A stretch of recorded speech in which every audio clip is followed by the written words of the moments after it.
1955 मध्ये परमपूज्य डॉक्टर बाबासाहेब आंबेडकरांनी बीबीसीला जो इंटरव्ह्यू दिला होता तो जर तुम्ही ऐकला तरी एक लक्षात येते का त्यावेळेसच त्यांना लोकशाही जी पाळीमुळे आहेत ती कोणत्या दिशेनं जायला लागली याची त्यांना भीती वाटायला लागली नक्की.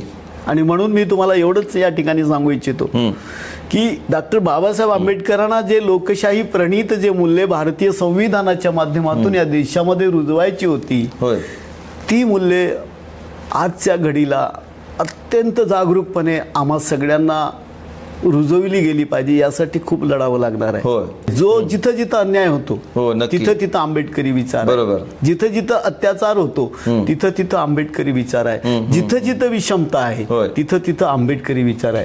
त्याच्यामुळे आंबेडकरी विचाराला असं एका विशिष्ट याच्यामध्ये बांधता येणार कुठं पण, मग तो डोंगरात दऱ्यात खोऱ्यात एखाद्या अनुसूचित जातीवर एखाद्या इतर समाजावर किंबहुना तो एखाद्या उच्चवर्गीय समाजावरही जरी अन्याय झाला तरी तिथं आंबेडकरी विचार येते का त्याच्यावर अन्याय होता का म्हणे. सत्यावर आधारित अत्तदीप भव तू तुझा प्रकाश असं परमपूज्य बाबासाहेबांनी जो दम्म दिला. आणि या देशात काय बुद्ध सर्वत्र बुद्धच दिसतो, परिस्थिती तशीच आहे. आणि परमपूज्य डॉक्टर बाबासाहेब आंबेडकरांनी सगळ्यांना डोळस प्रबुद्ध ज्याला म्हटलं डोळस व्हा म्हणजे स्वतः पहा, त्याला परीक्षण करा, ते खरं असेल ते स्वीकारा, शिक्षण घ्या. तुमच्याकडे जमिनी नाही आहेत, तुमच्याकडे तुम्ही दारिद्र्य आहात, तुम्ही शिक्षणात पुढे जा, तोच तुमचा मार्ग आहे. शिक्षणापासूनच तुमचा उद्धार होऊ शकतो.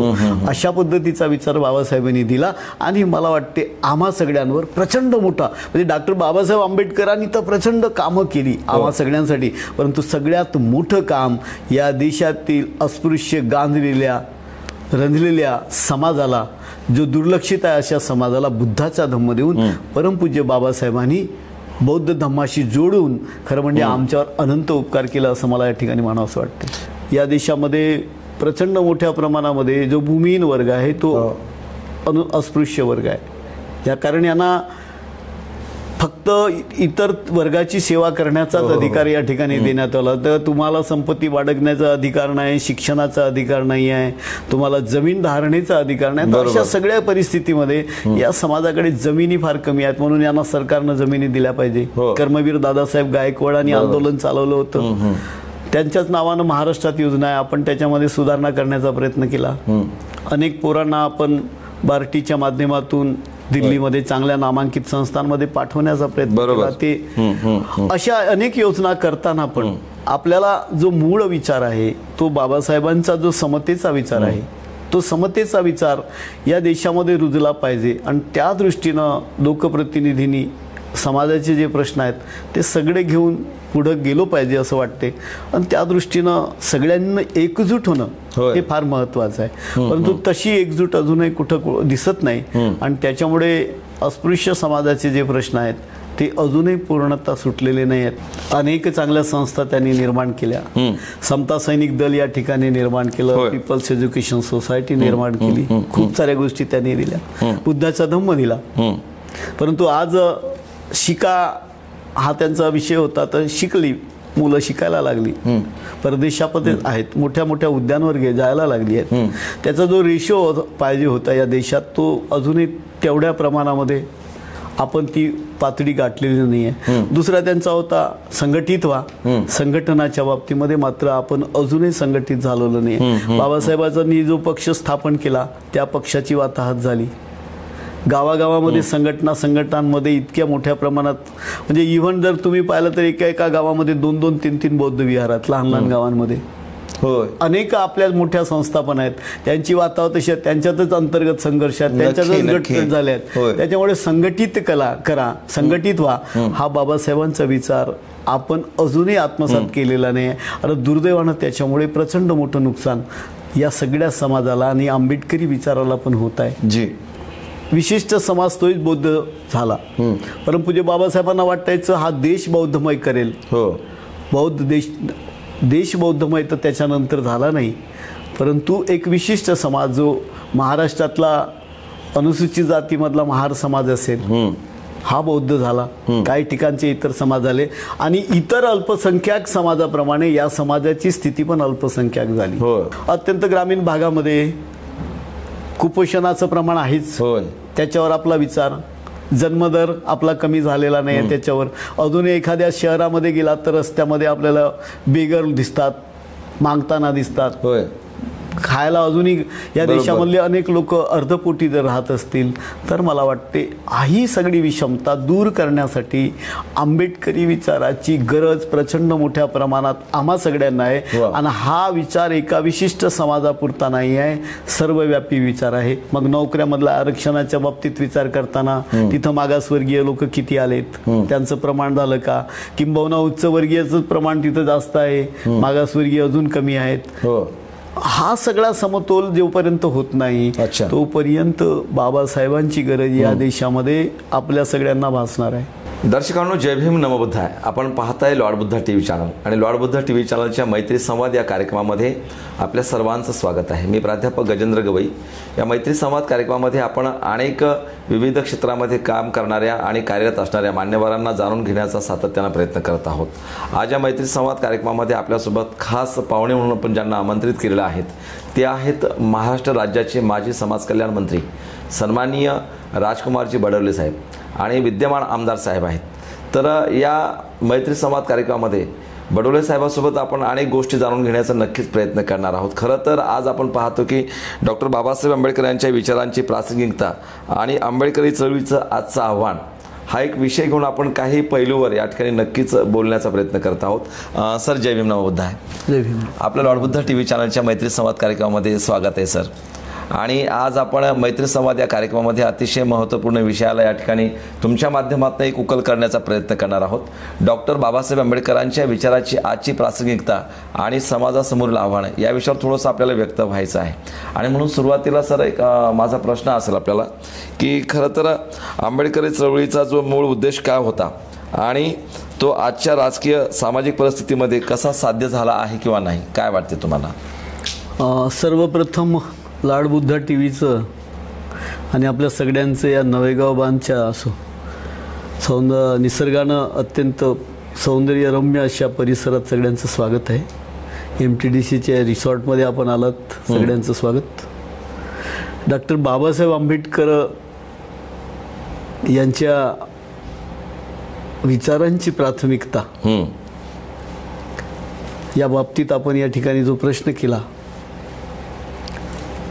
खरं म्हणजे परमपूज्य डॉक्टर बाबासाहेब आंबेडकर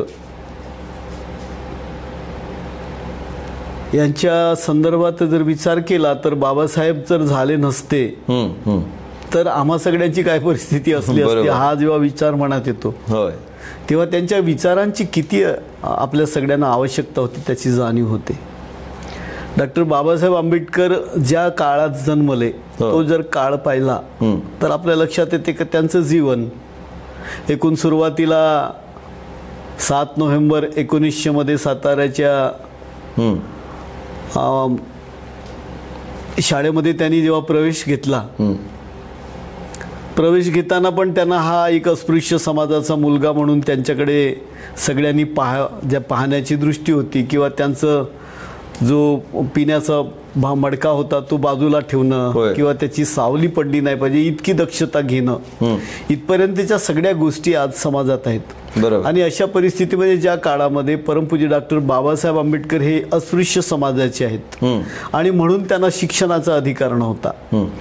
त्या पूर्वीच्या पिढ्यांमध्ये जर आपण गेलो तर डॉक्टर बाबासाहेब आंबेडकर आज 100-125 वर्षापूर्वी जन्माला आलेत. त्याच्या पूर्वी 500 वर्षापूर्वीची परिस्थिती काय असेल किंवा त्याच्या 1000 वर्षापूर्वीच्या परिस्थितीचा जर विचार केला तर त्या काळामध्ये अस्पृश्य समाजाची आणि एकूणच जो जातीयतेनं जो गांधलेला समाज आहे ज्याला शूद्र म्हणता येईल, या सगळ्या समाजाची परिस्थिती, त्यांना शैक्षणिक अधिकार नव्हते, त्यांना संपत्ती बाळगण्याचे अधिकार नव्हते, त्यांना शिक्षणाचे अधिकार नव्हते. आणि पहिल्यांदा बाबासाहेब जेव्हा शिकले तेव्हा शिक्षणात त्याला वर्गात बसवता येत नव्हतं. त्याच्यानंतर ते कोलंबियामध्ये गेले, त्यांनी PhD त्या ठिकाणी भेटली. लंडन स्कूल ऑफ इकॉनॉमिक्स मध्ये गेले, त्यांना तिथे DSc भेटली. ग्रॅज्युएटमध्ये बारिटला झाले. इतके प्रचंड मोठ्या प्रमाणात ते शिकलेले बाबासाहेब जेव्हा भारतात आले तरी भारतातली परिस्थिती अशी होती का बडोद्यामध्ये ते जेव्हा पहिल्यांदा संस्थानामध्ये रुजू झाले तेव्हा चपराशी पण दुरून फाईल विकायचा. म्हणजे या त्या काळामध्ये भारतातला सगळ्यात जास्त उच्च विद्याविभूषित परंतु तो अस्पृश्य आहे म्हणून त्यांना शिक्षणा म्हणजे त्याचं एक साधा चपराशी ज्याचं शैक्षणिक अर्हता काही नव्हती असा माणूस जर दुरून फाईल फेकत असेल किंवा मग ज्या घरी ते राहत होते हा अस्पृश्य समाजातला आहे म्हणून त्याचं सगळं जे काय भांडेपिंडे आहेत किंवा त्यांचं सामान आहे ते बाहेर फेकणं ही इतकी भयानक टोकाची जातीयता ज्या देशामध्ये असेल त्या देशामधली परिस्थिती काय असेल याचा विचार जर केला तर डॉक्टर बाबासाहेब आंबेडकरांचा जो या देशातला परिवर्तनाचा विचार आहे तो मूळ आपल्या लक्षात येतो. त्याच्यामुळे त्या काळातलीच नव्हे तर अनेक वर्ष, कारण आजही जर आपण पाहिलं जर बाबासाहेब आंबेडकरांनी या देशाला घटना दिली जी अत्यंत प्रचंड त्याच्यामध्ये विद्वत्तापूर्ण एकूणच त्यांचा मसुदा जर आपण वाचला तर तिथं जे येते की बाबा आम्ही भारताचे लोक भारताचे एक सार्वभौम समाजवादी धर्मनिरपेक्ष लोकशाही गणराज्य घडवण्याच्या, परंतु त्याच्या पुढे त्यांच्या जे पुढे जाऊन ते म्हणतात की त्याच्या सर्व नागरिकास सामाजिक आर्थिक व राजनीतिक न्याय विचार अभिव्यक्ती विश्वास श्रद्धा व उपासना यांचे स्वातंत्र्य दर्जाची व संधीची समानता बरोबर इतकं सारं निश्चित करण्याचा डॉक्टर बाबासाहेब आंबेडकरांचा विचार म्हणजे या देशातल्या प्रत्येकाला समताधिष्ठित समाजाची निर्मिती करायची, जातीविहीन समाजाची निर्मिती करण्याचा त्यांचा जो उद्देश होता. म्हणजे त्यांच्या बाबतीमध्ये जर आपण जर पाहिलं तर त्यांनी शेड्यूल कास्ट फेडरेशन बनवली. त्याच्यामध्ये पण त्यांनी 6 ऑक्टोबर 1951ला शेड्यूल कास्ट फेडरेशनचा जो जाहीरनामा त्यांनी घोषित केला त्याच्यातही त्यांनी ज्या काही गोष्टी त्याच्यात मांडलेल्या आहेत तर त्या पण अशाच आहेत की हा बहुजन समाज आहे जो अनुसूचित जातीचा आहे, अनुसूचित जमातीचा आहे, ओबीसी आहे, हा सगळा 85% बहुजन समाजाची स्थिती ही मागचे शैक्षणिक आणि सामाजिक आर्थिक स्थिती हे इतर समाजाच्या तुलनेमध्ये प्रचंड मागासलेली होती आणि या सगळ्या समाजाला पुढे आणण्याच्या दृष्टीनं डॉक्टर बाबासाहेब आंबेडकरांनी घटनेमध्ये जे गोष्टी दिल्या त्याची आजच्या घडीला कुठपर्यंत त्याचे आपण पालन केलं आहे त्या दृष्टीनं आणि पुढे कशा पद्धतीनं होणार आहे तो जर विचार केला तर डॉक्टर बाबासाहेब आंबेडकरांच्या विचाराची जी आपल्या सगळ्यांना अत्यंत गरज आहे, जोपर्यंत या देशात समताधिष्ठित समाज निर्माण होत नाही, जोपर्यंत या देशातला जो गांजलेला जो समाज आहे, जो शोषित वंचित समाज आहे, हा जोपर्यंत सामाजिक आर्थिक आणि शैक्षणिक पातळीवर एका समान पातळीवर येणार नाही तोपर्यंत डॉक्टर बाबासाहेब आंबेडकरांच्या विचारांची जी आवश्यकता आहे ती या ठिकाणी आपल्या सगळ्यांना असेल. आणि मला वाटते आतापर्यंत ती सामाजिक समता या देशात अजूनही निर्माण झाली नाही आणि ती निर्माण करण्यासाठी डॉक्टर बाबासाहेब आंबेडकरांच्या विचारांची आवश्यकता आपल्याला अजून अनेक वर्ष या ठिकाणी आपल्याला आवश्यकता भासणार आहे आणि त्या दृष्टीनं आपल्याला पुढे जावं लागेल असं मला वाटतं. जी जी तर आपण पाहता या ठिकाणी राजकुमार बडोले साहेब जे सामाजिक न्याय मंत्री महाराष्ट्र गव्हर्नमेंटचे या ठिकाणी होते आणि खूप मोठं योगदान या महाराष्ट्राला तमाम बहुजन समाजाला त्यांच्या कार्यकाळामध्ये नक्कीच या ठिकाणी दिल्या गेलेलं आहे. त्या अनुषंगाने आपण जाता या ठिकाणी जाणून करून घेत होतो की खरं तर आंबेडकरी चळवळीचा मूळ जो उद्देश होता बाबासाहेब आंबेडकरांनी या देशामध्ये समताधिष्ठित समाजाची निर्मिती करणं अपेक्षित होतं, परंतु सर सामाजिक आणि आर्थिक स्तरावर किंवा शैक्षणिक स्तरावर काय वाटतं आपल्याला हे सर्व साध्य झालं का? आंबेडकर चळवळीचा मुख्य मगाशी जसं म्हणत होतो की डॉक्टर बाबासाहेब आंबेडकरांच्या संविधानामध्ये त्यांनी उद्देशिकेमध्ये प्रमुख मुद्दे तर टाकलेच, परंतु त्यांनी शेड्यूल कास्ट फेडरेशनचा जो जाहीरनामा बनवला होता त्याच्यामध्ये पण आपल्या लक्षात येते का त्यांनी जे म्हटलं होतं का दारिद्र्याच्या विरोधात लढणं हा त्यांचा मूळ उद्देश होता. जन्मदरात घट करणं हा पण त्याच्यामध्ये होता. मग दारिद्र्याचं निर्मूलन या देशात करायचं असेल तर जन्म मृत्यू याच्यावर कंट्रोल करणं केलंच पाहिजे. त्याचबरोबर कृषी आणि औद्योगिक क्षेत्रामध्ये पण आपल्याला मोठ्या प्रमाणात उत्पादनात वाढ करणं नक्कीच हा पण त्याच्यातला विषय होता. भ्रष्टाचाराच्या विरोधात लढलो पाहिजे आपण हा पण होता. शासकीय संपत्तीचा योग्य पद्धतीनं वापर करणं हा पण त्याच्या मागचा मूळ उद्देश होता.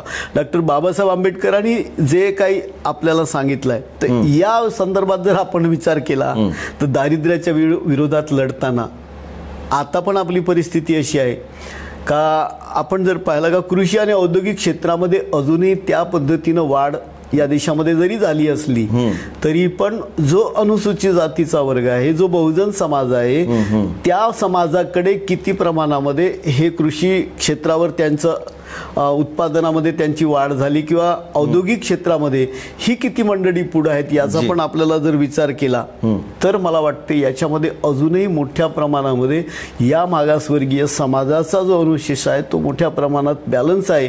किंबहुना एका विशिष्ट समाजाची लोकच आपल्याला औद्योगिक क्षेत्रामध्ये आज भरभराट पुढे जाताना दिसत आहेत.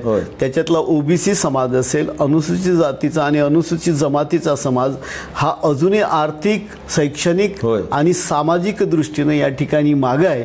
आणि म्हणून अजूनपर्यंत डॉक्टर बाबासाहेब आंबेडकरांच्या विचाराच्या दृष्टीनं आंबेडकरी विचार आपण म्हणताना या सगळ्या गोष्टीचा आपल्याला विचार करावाच लागेल. का आंबेडकरी समाजाची संकल्पना जशी आहे, आंबेडकरी समाजाची संकल्पना, आंबेडकरी विचाराची संकल्पना काय होती तर कायद्यापुढे सगळेजण समान आहेत. आंबेडकरी विचाराची संकल्पना हीच होती की या प्रत्येकाला येतं संधीची समानता या ठिकाणी भेटली पाहिजे, समतेची वागणूक या सगळ्यांना भेटली पाहिजे, प्रत्येकानं या ठिकाणी भयमुक्त जीवन जगलं पाहिजे, प्रत्येकाला स्वातंत्र्य, समता आणि बंधुता ही मूल्य अबाधित या ठिकाणी राहिली पाहिजे. अशा प्रत्येक विचारावर जर आपण प्रत्येक याच्यावर जर विचार केला तर हा विचार जो आहे हा आंबेडकरी विचार या ठिकाणी आहे. आणि या आंबेडकरी मूल्यांचा जर विचार केला तर अजूनही या देशामध्ये आता समतेच्या बाबतीत जर विचार केला तर आर्थिक समता, सामाजिक समता, आर्थिक समता या देशात अजून निर्माण झालेली नाही. अजूनही उत्पन्नाचा वाटा, कारण अजूनही दारिद्र्य रेषेखाली या ठिकाणी प्रचंड मोठ्या प्रमाणामध्ये अनुसूचित जातीचे, अनुसूचित जमातीचे आणि ओबीसी समाजाचे लोक या ठिकाणी आहेत.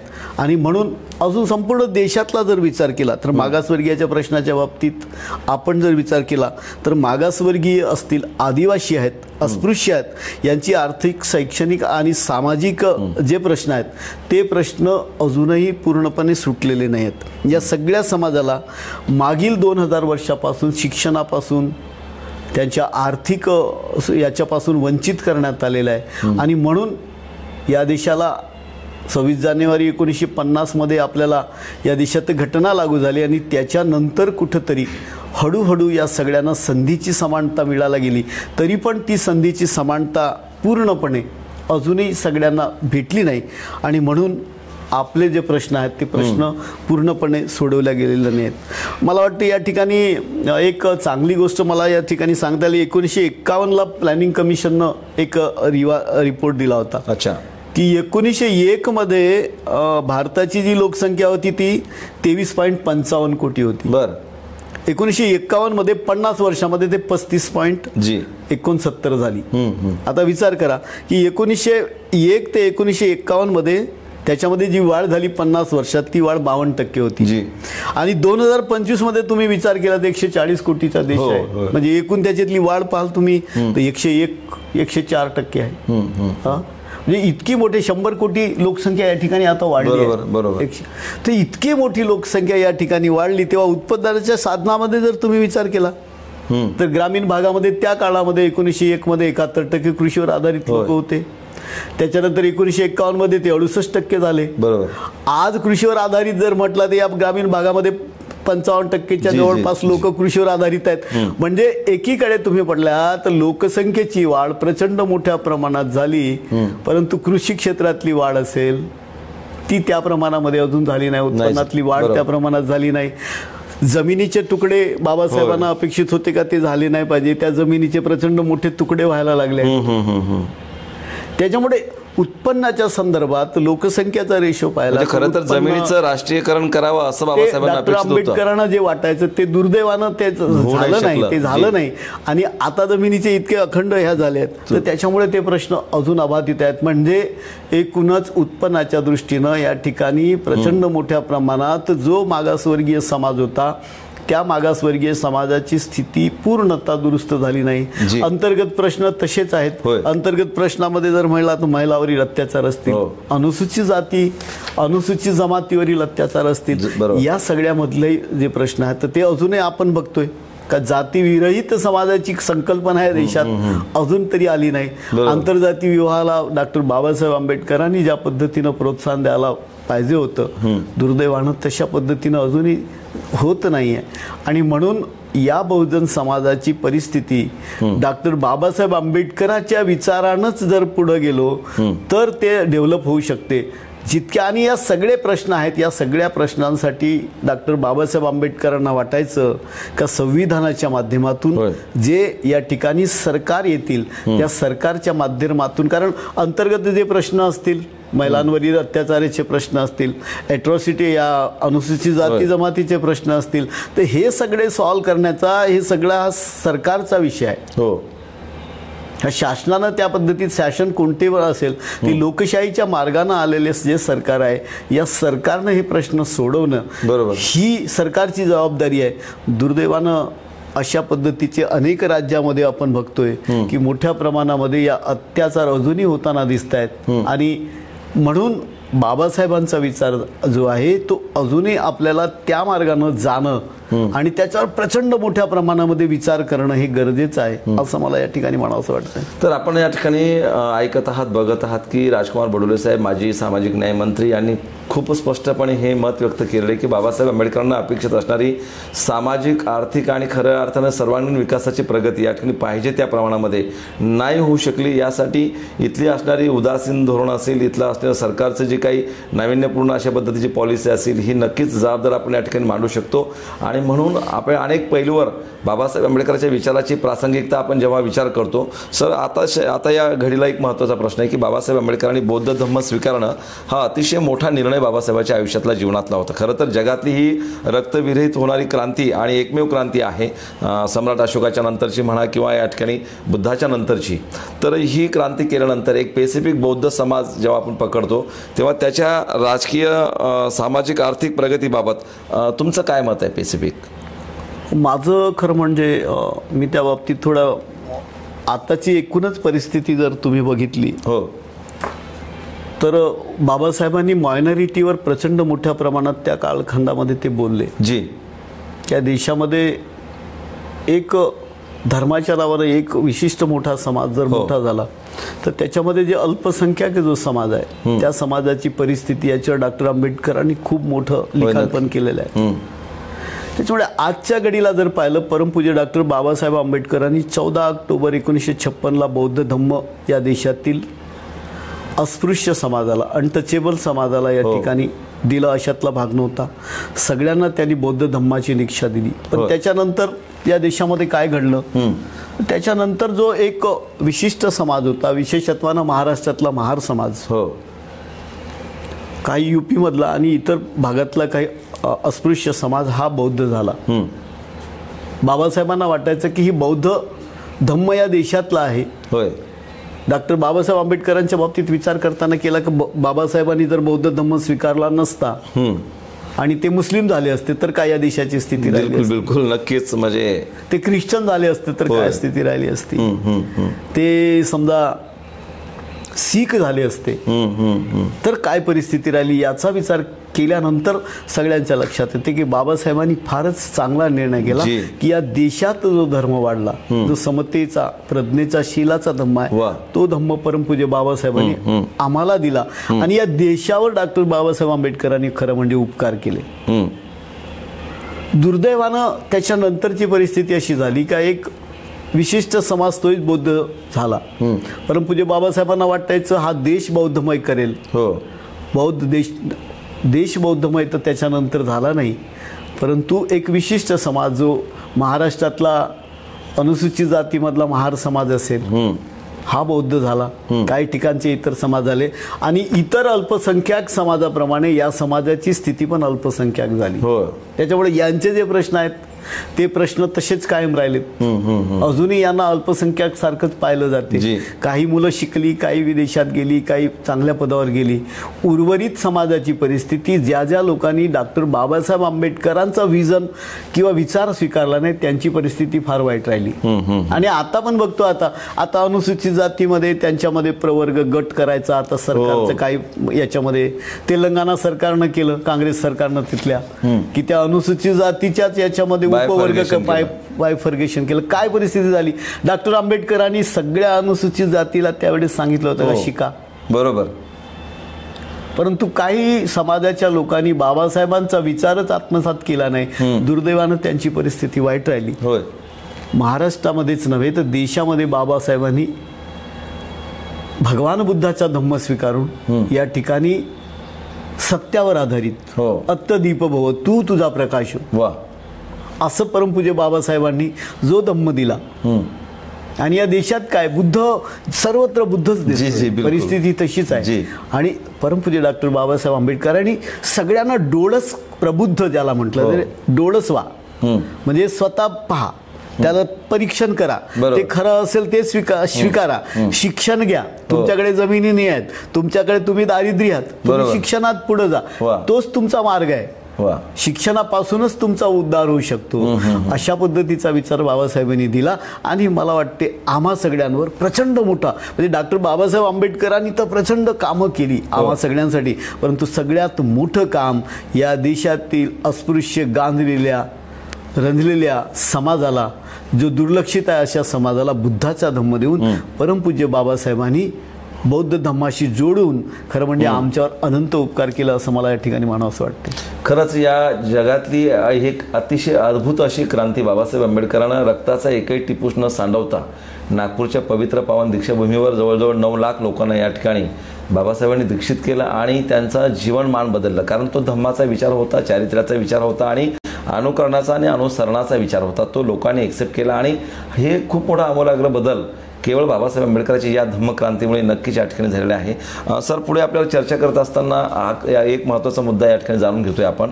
बाबासाहेबांनी संविधानिक या ठिकाणी खास करून मागासवर्गीय लोकांना म्हणजे SC अनुसूचित जातीला या ठिकाणी जे काही प्रतिनिधित्व दिलं आणि सोबतच आता त्याच्यामध्ये जो बौद्ध समाज येतो, या एकंदरीत या लोकातील राजकीय प्रतिनिधित्वाबाबत आपल्याला काय वाटते? ते प्रतिनिधित्व कसं असावं, त्याने कशा पद्धतीने त्या समाजाच्या उत्थानासाठी विकासासाठी कसं अग्रेसिव्ह राहावं, काय वाटते तुम्हाला? डॉक्टर बाबासाहेब आंबेडकरांना अभिप्रेत असलेला लोकप्रतिनिधी या ठिकाणी आरक्षणाच्या दृष्टीनं तर त्यांनी फारच चांगल्या सोयी केलेल्या आहेत. होय, परंतु दुर्दैवानं बऱ्याच ठिकाणी असं दिसते की बाबासाहेबांचा जो मूळ विचार आहे त्या विचाराला घेऊन हे लोकप्रतिनिधी जनप्रतिनिधी झटताना कधी दिसत नाही. आणि ही एक मोठी अडचण आहे. आता या बाबतीत मला योग्य म्हणणं पण कितपत योग्य आहे माहीत नाही, परंतु दुर्दैवानं सगळ्या देशामध्येच अनुसूचित जातीच्या नावानं, अनुसूचित जमातीच्या नावानं मोठ्या प्रमाणामध्ये लोकप्रतिनिधी निवडून जातात. परंतु जे प्रश्न आहेत, मागासवर्गीयांचे प्रश्न आहेत, अस्पृश्यांचे प्रश्न आहेत, ह्या सगळ्या प्रश्नांना वाचा फोडण्याच्या दृष्टीनं जी कामं व्हायला पाहिजे ते होताना अजूनही त्या ठिकाणी दिसत नाही. आणि ही मला वाटते आपल्या सगळ्यांसाठी अत्यंत चिंतेची बाब आहे. मी जेव्हा सामाजिक न्याय मंत्री झालो तर मला जसं काही करता आलं नक्की तो करण्याचा आम्ही सगळ्यांनी प्रयत्न केला. मग लंडनमध्ये परमपूज्य बाबासाहेबांचं घर घेण्याच्या कामामध्ये आम्ही अधिक गतीनं त्या ठिकाणी करायचा प्रयत्न केला. इंदू मिलच्या बाबतीत असेल किंवा जिथं जिथं परमपूज्य डॉक्टर बाबासाहेब आंबेडकर गेले होते त्या सगळ्या स्थळांचा विकास करण्याचं काम हे ठीक आहे. हे विकासाचं काम करत असताना डॉक्टर बाबासाहेब आंबेडकरांच्या ज्या अनेक योजना सुरू होत्या त्याचे या देशामध्ये प्रचंड मोठ्या प्रमाणामध्ये जो भूमिहीन वर्ग आहे तो अस्पृश्य वर्ग आहे.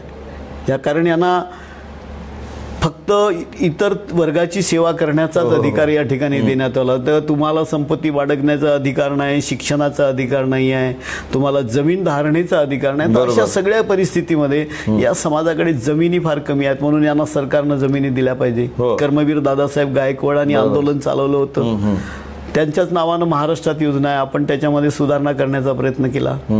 अनेक पोरांना आपण बार्टीच्या माध्यमातून दिल्लीमध्ये चांगल्या नामांकित संस्थांमध्ये पाठवण्याचा प्रयत्न केला. ते अशा अनेक योजना करताना पण आपल्याला जो मूळ विचार आहे तो बाबासाहेबांचा जो समतेचा विचार आहे तो समतेचा विचार या देशामध्ये रुजला पाहिजे आणि त्या दृष्टीनं लोकप्रतिनिधींनी समाजाचे जे प्रश्न आहेत ते सगळे घेऊन पुढं गेलो पाहिजे असं वाटते आणि त्या दृष्टीनं सगळ्यांना एकजूट होणं हे फार महत्त्वाचं आहे. परंतु तशी एकजूट अजूनही कुठं दिसत नाही आणि त्याच्यामुळे अस्पृश्य समाजाचे जे प्रश्न आहेत ते अजूनही पूर्णतः सुटलेले नाही आहेत. गावखेड्यामध्ये गेला त्यांच्याकडे जमिनी अजून नाही आहेत, खाण्यापिण्याचे प्रश्न आहेतच आहेत, त्यांच्या अनेक मुलं शिकले आहेत परंतु त्यांच्या हाताला अजून नोकऱ्या नाही आहेत. त्याच्यामुळे ते औद्योगिक क्षेत्रामध्ये पण ते फार काही पुढे जाऊ शकले नाहीत.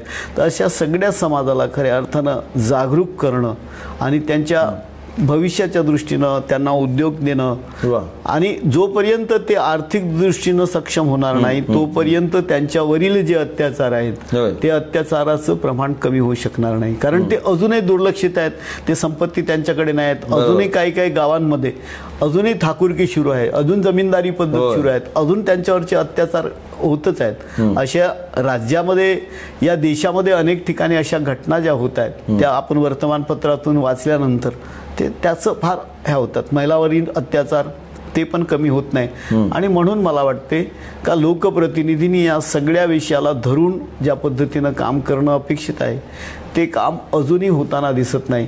पक्षावर सगळं डॉक्टर बाबासाहेब आंबेडकरांना जी भीती होती की पक्षाप्रमाणे सगळे लोकप्रतिनिधी जे त्या पक्षातून निवडून आले त्यांचे पक्षांचे जे प्रमुख बोलतील त्याएवढंच ते पुढे जायला बघतात, नाही तर त्याच्या पुढे ते जाताना दिसत नाही.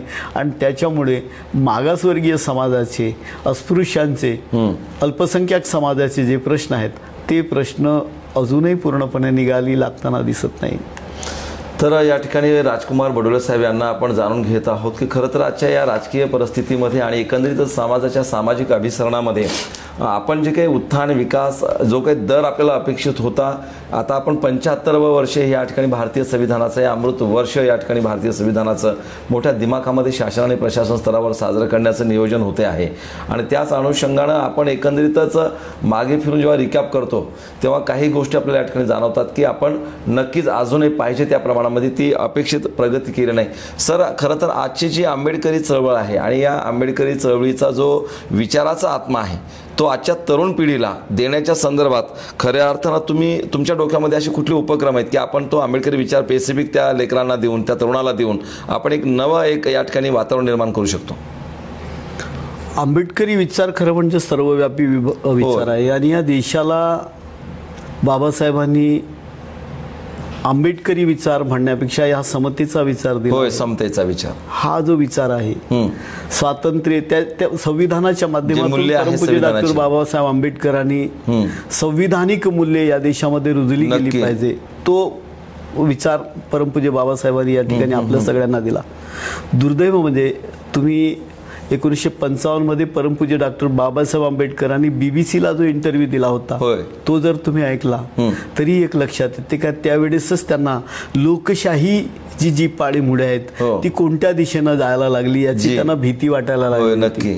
आणि म्हणून मी तुम्हाला एवढंच या ठिकाणी सांगू इच्छितो की डॉक्टर बाबासाहेब आंबेडकरांना जे लोकशाही प्रणीत जे मूल्ये भारतीय संविधानाच्या माध्यमातून या देशामध्ये रुजवायची होती ती मूल्ये आजच्या घडीला अत्यंत जागरूकपणे आम्हा सगळ्यांना रुजवली गेली पाहिजे यासाठी खूप लढावं लागणार आहे.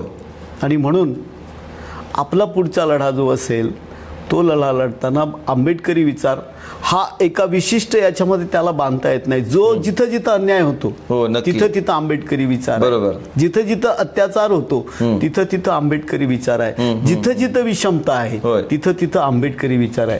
त्याच्यामुळे आंबेडकरी विचाराला असं एका विशिष्ट याच्यामध्ये बांधता येणार आहे कुठं पण, मग तो डोंगरात, दऱ्यात, खोऱ्यात, एखाद्या अनुसूचित जातीवर, एखाद्या इतर समाजावर, किंबहुना तो एखाद्या उच्चवर्गीय समाजावरही जरी अन्याय झाला तरी तिथं आंबेडकरी विचार येते का त्याच्यावर अन्याय होता का म्हणे. कारण भारतीय संविधानामध्ये दुर्दैवानं या ठिकाणी कसं होते, ह्युमन डेव्हलप इंडेक्स, मानवी निर्देशांक, त्याच्या बाबतीमध्ये भारताची स्थिती अजून मागे आहे. बरोबर.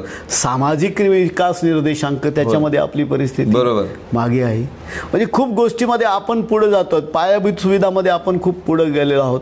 अजूनही आपली त्याच्यामध्ये चांगली आहे.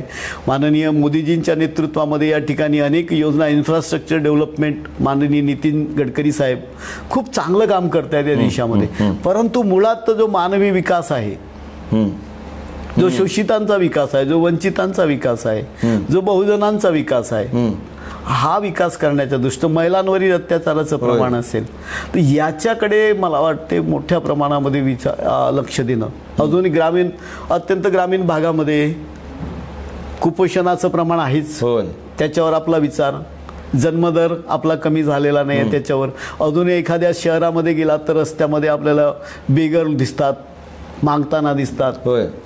खायला अजूनही या देशामधले अनेक लोक अर्धपोटी जर राहत असतील तर मला वाटते ही सगळी विषमता दूर करण्यासाठी आंबेडकरी विचाराची गरज प्रचंड मोठ्या प्रमाणात आम्हा सगळ्यांना आहे. आणि हा विचार एका विशिष्ट समाजापुरता नाही आहे, सर्वव्यापी विचार आहे. मग नोकऱ्यामधल्या आरक्षणाच्या बाबतीत विचार करताना तिथं मागासवर्गीय लोक किती आलेत, त्यांचं प्रमाण झालं का, किंबहुना उच्चवर्गीयचं प्रमाण तिथं जास्त आहे, मागासवर्गीय अजून कमी आहेत.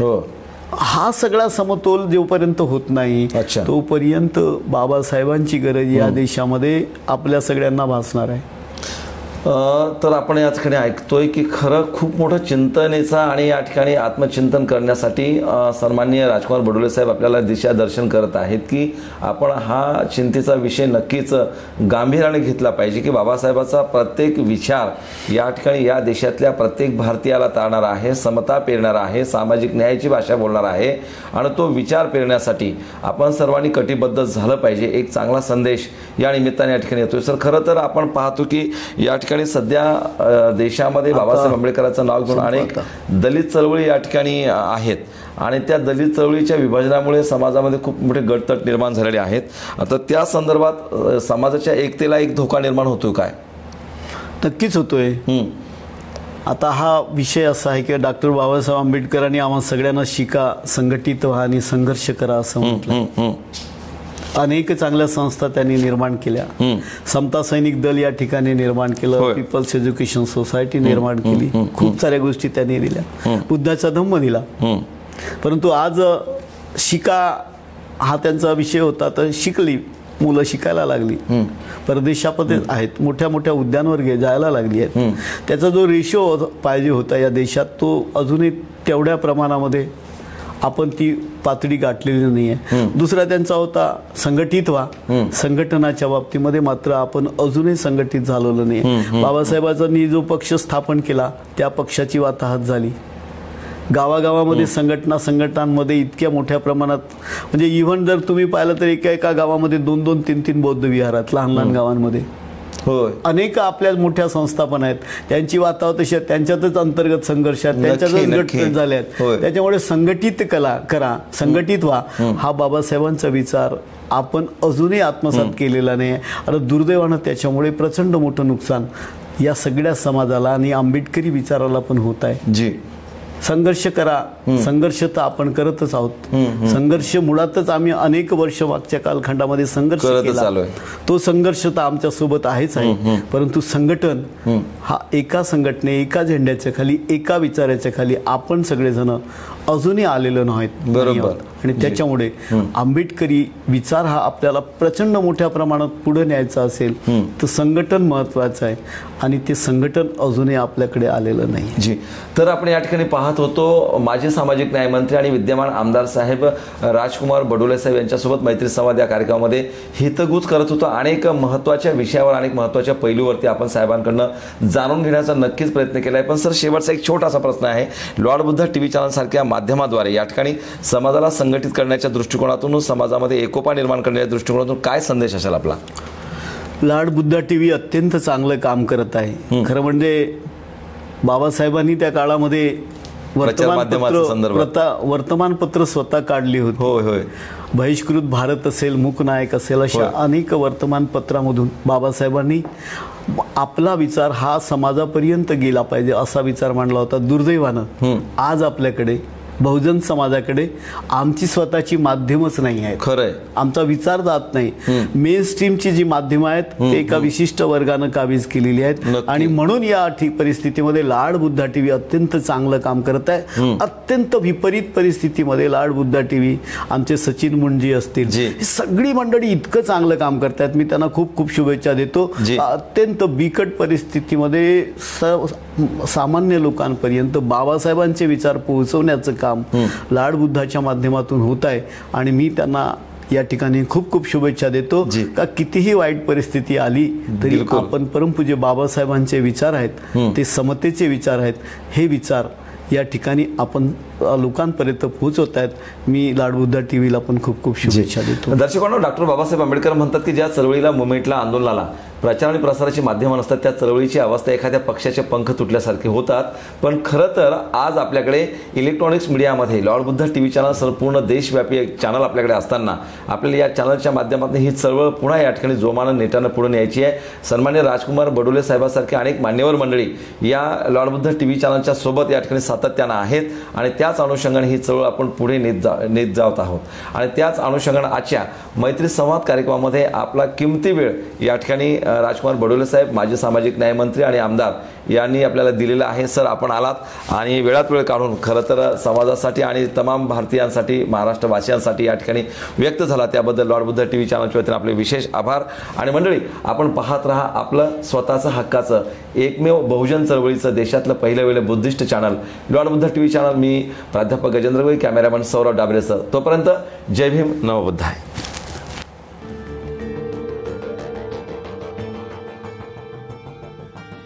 आप देख रहे हैं लॉर्ड बुद्धा टीवी.